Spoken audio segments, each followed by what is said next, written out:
இன்னைக்கு புளி குழம்பு திங்கிறியே. அப்படி சொல்லடி பட்டு ரோசா. தினம் கறி மீன் போட நீ என்ன சம்பாரிச்சா கொடுத்துருக்க?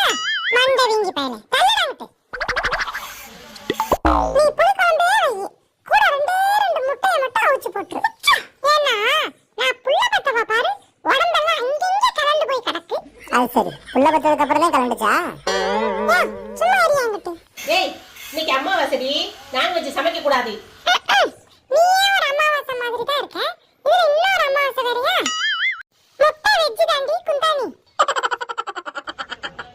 அது எப்பையில இருந்துடி முட்டை வெச்சிலாச்சு? பாத்தியா, இது கூட தெரியாம வஞ்சகம் இல்லாம தின்னு வயித்த மட்டும் வளர்த்து வச்சிருக்க. எங்க உன் புருஷன் பணங்காமண்டே, அவனை கூப்பிட்டு ஒரு 10 முட்டை மட்டும் வாங்கிட்டு சொல்லு சீக்கிரம். பணங்காமண்டேனா? அவர் காதுல மட்டும் விழுந்துச்சு பாத்துக்க. முட்டா ஊருக்கு ஒரு பேர், வீட்டுக்கு ஒரு பேர், ஆளுக்கு ஒரு பேர் வைக்கிறீங்க.